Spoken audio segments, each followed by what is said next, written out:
Hello, everybody. Welcome back to another segment of the Pivoted Success podcast, hosted by our co-host, Sean Cochran from TCC Canada, and myself, Jared Goldsmith from eSAX Virtual Events. Today, we're pleased to be welcoming Doug Bates, who's a serial entrepreneur, many different hats in the fire, and a fantastic community builder and community leader in his own right. Doug, thank you so much for joining us today. Thanks for having me. I really appreciate it. Great. Thank you very much. So, Doug, let's talk a little bit about your background. Who are you, and what are you all about? Boy, do we have an hour? No. Yeah. I'm an entrepreneur. I live in Cobourg. I was actually born in Ottawa. I have family in Ottawa, and I'm a community builder. I like to do things for my community, whether it be here or even in Ottawa. I do a lot of stuff in Ottawa as well. But here, I won a car for my community work, and I won a peace medal through the YMCA. But I really believe that that's the most important thing is community. You have to be helping each other out.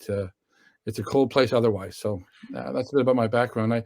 I was a banker. I've done many different jobs over my lifetime, and that's what. Doug, so how did you start getting involved in the community? What was there an impetus that began all this? When I moved out, so I was in Toronto. I didn't do as much in Toronto because Toronto is a funny place. I'll say it's a cold city. I'm going to say it bluntly, and so I just worked.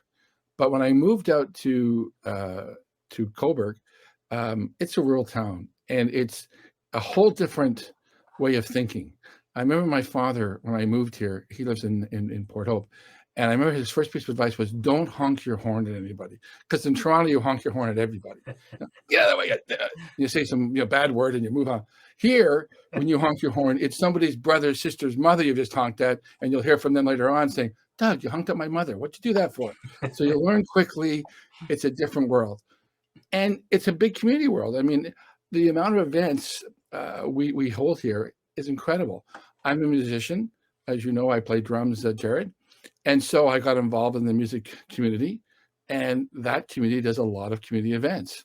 So we would do a lot of stuff for, you name it, United Way, YMCA, somebody's mother's brother needed money for whatever, we would just do an event. And that spurred me on to do a lot more stuff to help out the community. Well, thank you. Sean, over to you. Oh, Sean, we can't hear you. Can you please toggle on? Yes, sorry. Perfect. Struggling with technology today, gentlemen. My apologies. It is the way of our new world, right?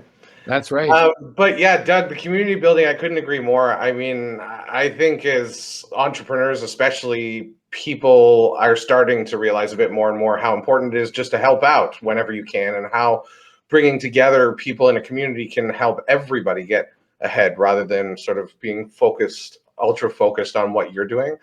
Totally. So for you, Doug, when all of this started, how did that change from a community building perspective once we hit this big milestone of ours in March of 2020?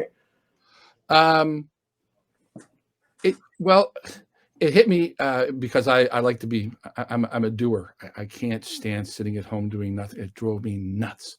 So I did stuff. I copied the Gail. I remember Gail Gaudette did that Hey Jude. It was with all her actress friends and actor friends. So I called on my music. Let's do a Hey Jude thing, just to give people a bit of a good laugh, because none of us, I can't sing. Thank God for our studio and stuff. So the studio definitely made me sound better than I really am. But we all, I would say about 10 of us or so got together, and we did a version of Hey Jude for the community to sit and watch and have a good. And then other musicians got involved, and they did stuff as well with different people.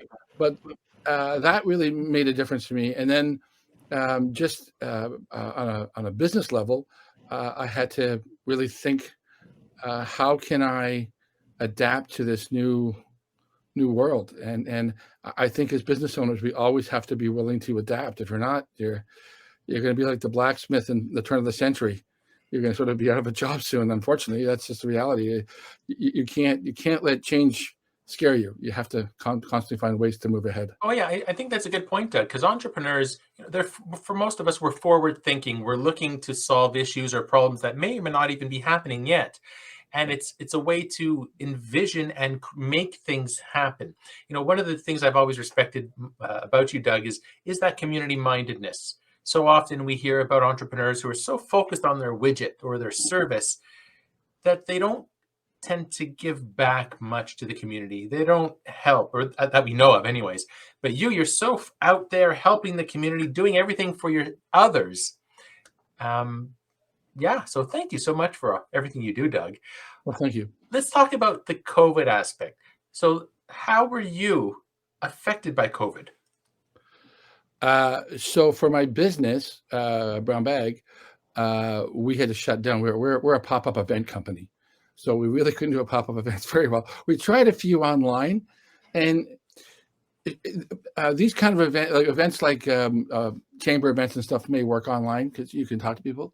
But if you're doing a game night, it's not the same thing. B5 and somebody from the back goes bingo, and you're watching it online. It's not the same kind of atmosphere as in a bar, and you got some booze, and you're having some fun with your friends, and you're kidding around. So it just didn't work. So we both quickly realized, okay, that's not going to work. So I suggested, and I'd seen some, why don't we try a beer box, like a subscription beer box? And so that's what we're working on now. And not just a typical beer box, because I'm not a typical kind of guy. I don't like one-dimensional things. I like to see, let's make it a little bit more spicy, so to speak. So we've got some other ideas. I can't share it, otherwise I'm giving away the secret, but we're hoping to launch it sometime in November or December. Just waiting on some government license. So that's how it affected me. And then I started another box, as you know, with a friend of mine in Ottawa called the Cherrie. And that was during the pandemic. Let's do it. What the heck? What's the worst that can happen? So that's how I sort of look at life. What's the worst that can happen? So we did a few things like that. Actually, we had the chance to interview your co-partner, Sandra Plagakis of the Cherrie, on another segment. Yes, she's fantastic and has the same kind of entrepreneurial spirit I have when it comes to just going for it. So that helped a lot. And like I said, that my business partner here in Coburg, Andrew, he and I have the same sort of like-mindedness of what's the worst that can happen? It fails. Okay, well then we try again. And I think you have to have that attitude is what's the worst that can happen? Yeah. And then keep moving forward, because there's always going to be a reason why it may not work. No, absolutely, it's true. So for your beer box, is that going to be a craft beer sort of selection, and is that going to be a monthly or a quarterly, or what are you thinking?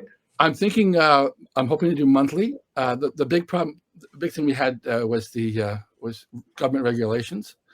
So I had to go through a myriad of phone calls, and it was difficult during COVID because half the staff were not working, it seemed like. And then trying to get licensing now is even, you wait. So once we get that, and not to sound negative, just facing reality right now, we can launch it. But I'm putting other products, other stuff I'd like to put into it, because I don't want it to be one-dimensional.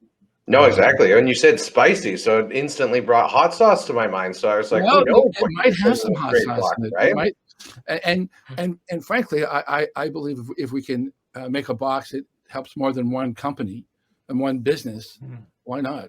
Let's share. Yeah. So Doug, I guess sort of March 16th, 17th, whenever it was that things shut down, your pop-up events, I guess, kind of disappeared, right? Yep. So pretty drastic sort of situation for you in that regard. How did COVID impact you personally? I guess hard question to answer, actually. Personally, I didn't take it as a bad thing. I used it as a chance to learn and develop myself and find new ways of, like I say, with my business. Okay, how can we make this work? We've been in business 4 years. That's not, we for a minute there we thought maybe we'd close it down. I said, nah, let's not close it down. We can figure a way of doing something different. And so personally, I had to dig deep inside and find out, okay, how am I going to survive this next chapter of my life, so to speak, as we all did.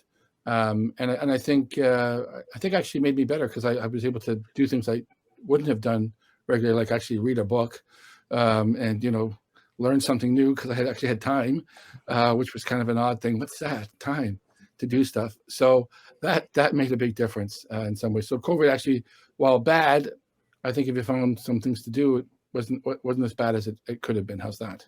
Yeah, no, fair enough. And for a lot of people, it really forced everybody to sort of slow down, both from a business perspective, a personal perspective. So it's nice to see some of the positives coming out of that rather than focusing on obviously the amount of negatives there are, just the positives that you can pull out of it, from reading a book to bettering yourself to changing the direction of your business. I mean, whatever it is that makes sense moving forward.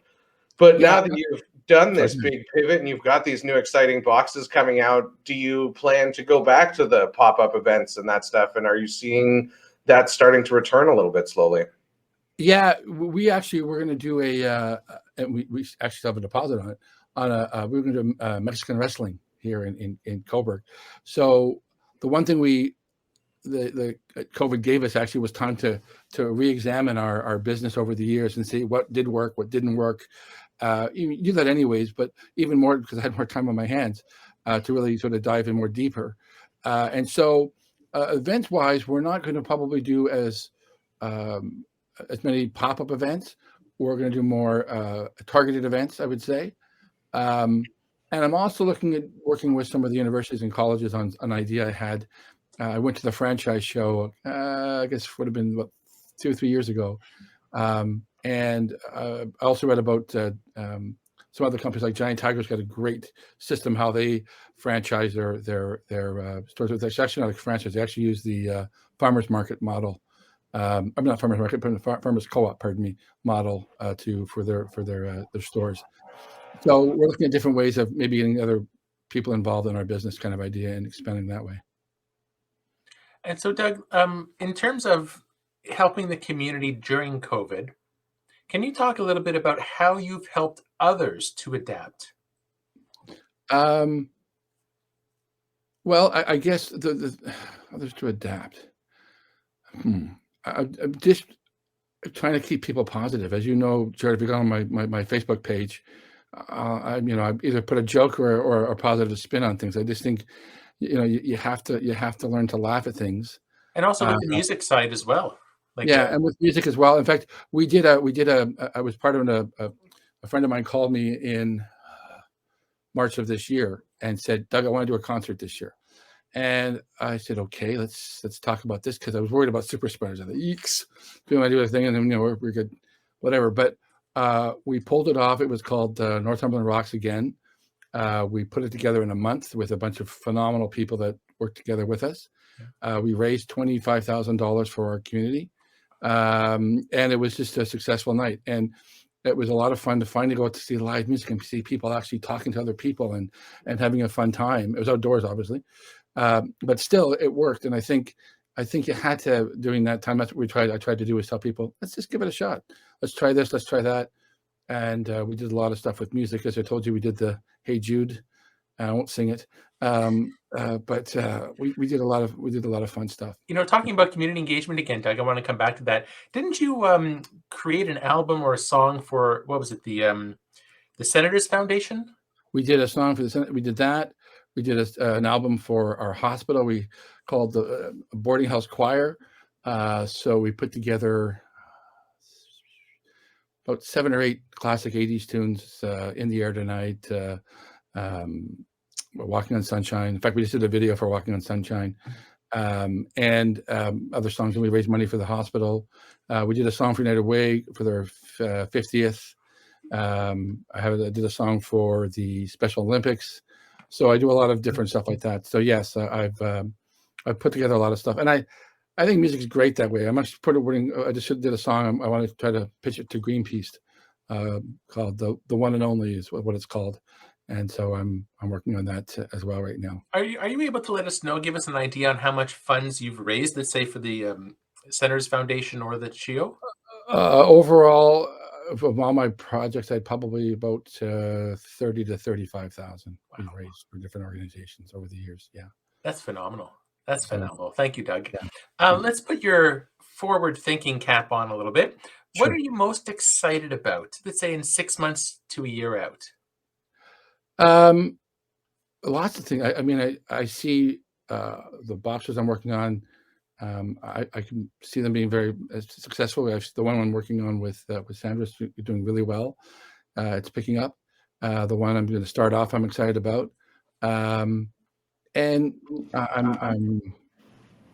and personally, I just think I just see a bright future. I take every day as it comes. I don't let things try to get me down.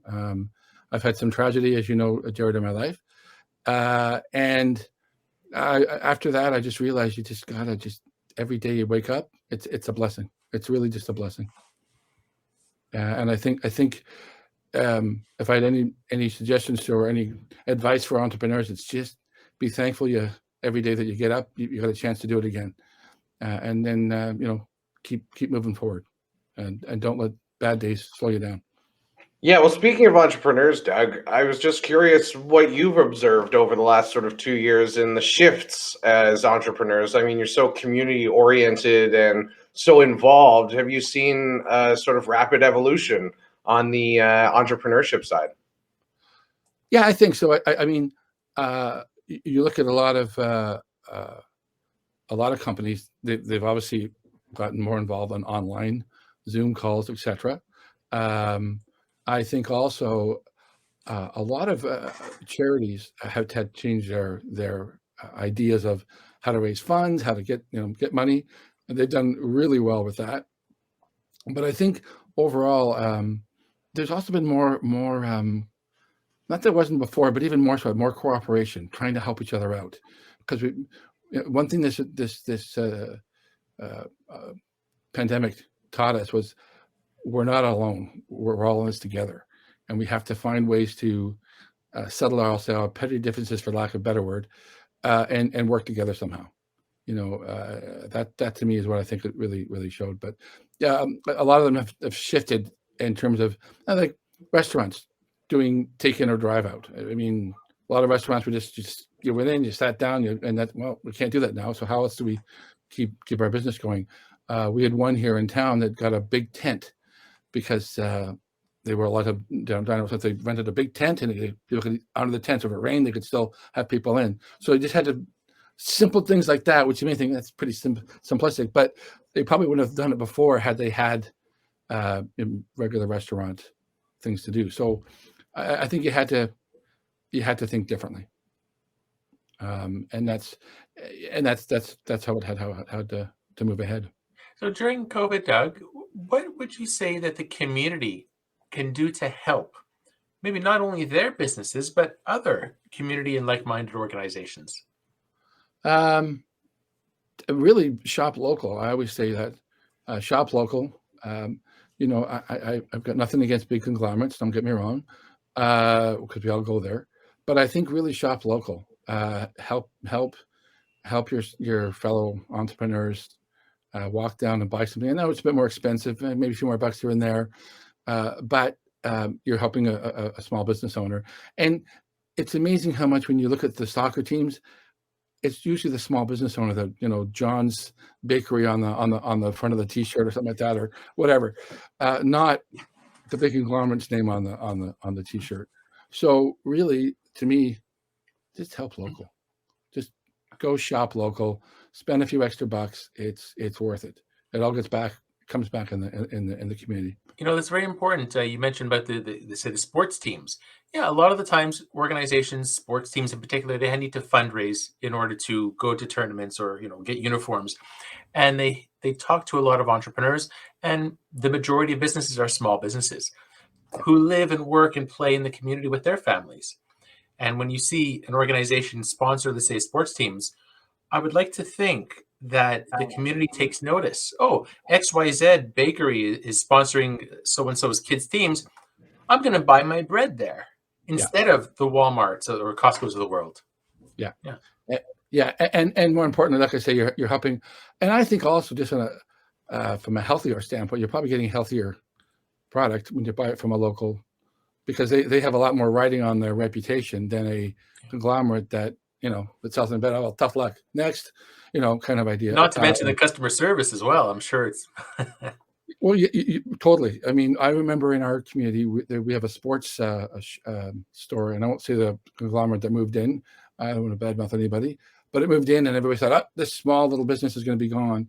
And yet he thrived even more because his service was so good that people went, yeah, I'm still going with so-and-so. I know it's a bit more expensive. However, I don't have the high school kid, no disrespect to high school kid, that has no clue how to size my shoe for me or something like that. But I have somebody that understands their business really well. And I think that we tend to forget that, yeah, sure, they're more expensive, like I say, but they also have more experts and more attention to detail because this is their livelihood. Well, and it's the user experience, right? Because I mean, you walk into a Walmart and you need some help with something. Good luck finding somebody that works there. Where as a smaller, more intimate store, you're going to have the storekeeper or the people working there coming to help you when you need it, and typically with a bit more knowledge and that sort of stuff as well. So I hope that there's going to be a lot more appreciation for that side of things, because I think everybody's jumped into online shopping more than they'd like to admit over the last couple of years. Mostly out of fear, because you don't want to go to a store and die from getting some strange illness we didn't understand. Yeah, but yeah, it's just one of those things that, again, I think everybody jumped in, they experienced that, so you see the ease of it. But I think people also appreciate the fact that you have somebody to talk to when there's a problem or a question, instead of having no clue, getting something delivered to you that's nothing near what you wanted, and then having to figure it out from there, right? Yeah, I mean, I won't lie. When COVID hit, I did start doing online grocery shopping. But that said, it was only for, I'll call staple items, so like toilet paper or a packaged good, like a packaged pizza or something like that, because you really can't go wrong. I mean, a Delicious pizza is a Delicious pizza, or a toilet paper is toilet paper. But when it came to my fruits and vegetables, no way. I'm going in the shop. Because you might like your bananas green, I like them brown, and Jared likes them yellow. I mean, it's a different thing there. So there's certain things I said, I don't care, I'm going in to buy. But like I say, if it was Campbell's soup, you really can't go wrong with that. So I agree with you. And some things like clothing, for example, I know they can make it your size, but I still want to try it on first. Does it fit right? Does it feel good? Is it scratchy? Is it not scratchy? Whatever, So I think and that's where you get the service. We have some shops out here in Coburg that just do a great job. And I know in Ottawa, and I've gone there to some local shops, the service is just bar none. It's phenomenal. So I totally recommend, shop local. Shop at your local store and help them out. What about some words of wisdoms for entrepreneurs, Doug? Let's say who are on the fence. Oh, business isn't going so well. Do I close? Do I start again? Like, do I launch a new business? Like during COVID, what would you recommend for some words of wisdom for others? I guess the first thing I'd say is don't quit. Sit down, write down what's working, what's not working. Assess what's maybe it's your approach, meaning maybe you're using you're online as well. So take some course. There's tons of stuff you can learn online nowadays. Do a YouTube course, do a Udemy course. There's tons of ways to learn things. So learn something new and listen to podcasts. I mean, I listen to tons of. When I started a subscription box, I had no idea what this thing was. What the heck's a subscription box? So I went on. There's 4 or 5 podcasts on subscription boxes. Like, okay, start listening and learning. And so don't be afraid to try new things. Don't quit just because it's a little tough, because it's going to be tough more than it's going to be smooth sailing. And frankly, I think it's as an entrepreneur, you kind of want rough times. It may sound odd to say that, but if it was kind of like a smooth, lake, but when it's you're on rapids, and oh my God, how do I get on these rocks? Well, if it was that easy, then so many more people would be doing it. Entrepreneurship is not for the faint of heart. No, and frankly, Jared, as you know, and John, I think that's what makes it exciting. If it was blah, if it's just like a straight highway with nothing to go, it's like, oh God, am I off the highway yet? When you got those curves and bends, and you're on whoa, this is kind of cool. So I think you need those to really kind of make you appreciate the good times, but also to get you to where you want to go to, and constantly move yourself ahead. I don't think you can ever be complacent as a business owner. it's done. A graphic comes to mind. You often see, people think it's a linear progression. You start and 10 years later, you're an overnight success. But to get there, it's like whoop, whoop, all around. And yeah, like the rapids. That's a great analogy. Yeah. And I think when you get there, Jared, you should always try to find ways to move one more step. Because I think, that's what happens to a lot of these conglomerates. I remember Eaton's years ago when they used to be a company that people remember. Yes, I'm not old. When Eaton's was around. And the reason they said the family failed was they just the kids were kind of, hate to say it, spoiled brats, I'll say for that, and didn't really care about the business. So that often happens. You get complacent. And I think that's when your business is in trouble. You've always got to find ways to keep it exciting. Well, and if it's not a giant pandemic coming your way or something like that, it could be your competitor, it could be a changing landscape, it could be almost anything, right? So I think as an entrepreneur, you're kind of forever evolving, whether you like it or not. And if you stop, you're probably going to disappear. So it's definitely very true what you're saying. Yeah, or Sean, you need to get out of it. Just say, okay, I'm selling it, I'm done. Yeah. I'm over. This is done. Well, if that fire's missing, then I think that's exactly right. You should look to sort of get out and find what it is that you're passionate about now. Yeah, because to me, it has to be eat, drink, breathe, sleep. That's what I think about is how am I going to do this? Oh, yeah, what about that? And take ideas from other ideas and go, I could try to do that. Let's see how that works. Yeah, I mentioned on one of my past videos on the eSAX YouTube channel about what drives you, what motivates you to wake up every morning, go to bed late, and just work all day on your business. And you notice I said work on the business because, like you mentioned, Doug, it's forward thinking. You have to keep renovating it, rejuvenating it. There's a difference between on the business and in the business. Yeah. I mean, we're not going to get into that now, but you mentioned working, doing things to stay in business. That's such a valuable nugget there. So thank you for bringing that up.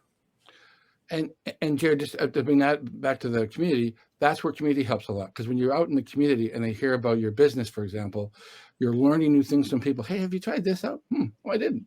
And at the amount of times we've learned things in our business from doing community events, and people say, I love what you're doing, but would you try doing this instead? Oh, I never thought of that. So it's a win-win. Often when you're doing a community event or community thing with somebody else, you get a whole new perspective because you think you're the smartest person in the room and you realize, maybe I'm not after all. And so it's an eye-opening experience when you have other people tell you, if you did this, I would have come to your event. Okay, now I know. And what about collaboration, Doug? Like, would you encourage entrepreneurs to get involved and talk to others, so to work on, let's say, third-party projects like community involvement? Oh, totally. I don't think you can be, as an entrepreneur, you cannot be a single wall. You have to share. You have to learn. You have to develop. You have to take people's criticisms openly and say, okay. You may not do what they ask, but at least you can listen to it and get some perspective. And when you do events with people, when you collaborate as well, you're learning a whole new language of ways of doing things.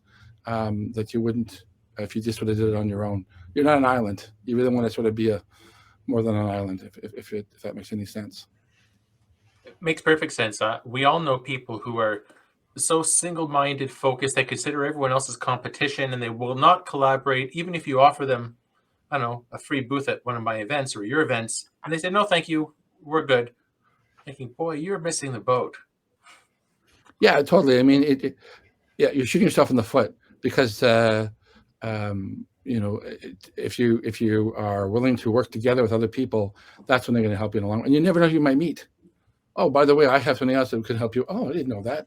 But you'll never know if you don't go out and try things and meet people. Well, like you said, Doug, you can't really run a business or anything in a fishbowl by yourself, because if you're aiming at consumers, it's incredibly important to understand your consumers. And if you're not talking to them, you'll never know. So you're probably going the wrong direction. Yeah, exactly, Sean. And you have to have a tough skin, because for everyone that says they like you, there's probably 1,000 that say they hate you. That's just the reality of the world. So you just kind of rise above it and say, okay, thank you for hating me. Now move on, and just have a good sense of humor. You cannot you can't take things personally. That'll drive you. If I have any advice for the entrepreneurs is do not take things personally. Just move ahead, and you'll have your little cheering crowd in the background. That's all you need to hear. And just keep doing what you have to do. Yeah. Well, we're heading to the end of our session now. Sean, is there anything else you'd like to ask Doug before we sign off? No, Doug, that was great. Thank you so much for joining us. I love your community-focused sort of mind. And for us and anybody listening to this, I mean, I think more than ever, it's important that we come together and help each other, because we're all stronger together. And I think this pandemic's hopefully shaken everybody up a bit to realize that they can help other people and also themselves, right? So totally. And thank you guys both for having me. I really, really appreciate it. So thank you so much, Doug. And Doug, how can somebody get in touch with you, please? If you go on Facebook, I'm on Instagram. They can email me at bates.doug@gmail.com. They can find I've got different pages, but if you go on Facebook, you can find me on Facebook. You can find me on Instagram, and you can message me. I'm also on LinkedIn. So just checking those sites out, or like I say, email me, and I'll gladly get back to you. Well, thank you, Doug. And you also mentioned Brown Bag. Do you have a website or link for that? We do, but it's being redone right now because we're trying to get the shopping up for our subscription box. No problem. And speaking of subscription boxes, you mentioned the Cherrie. What is the link for the Cherrie, please? Yeah, it's I should know this. It's the Cherrie. It's the cherrie.com. Is actually, if you email me at doug@thecherrie.com, I'll give you the link. But I think it's www.thecherrie.com is the link. Perfect. Yeah. Well, thank you so much. So today on the Pivoted Success podcast, we were joined by serial entrepreneur, musician, community builder, and leader, Doug Bates. On behalf of my co-host, Sean Cochran from TCC Canada, myself, Jared Goldsmith from eSAX Virtual Events. Thank you, Doug, for joining us today. Thanks again for having me. I really appreciate it.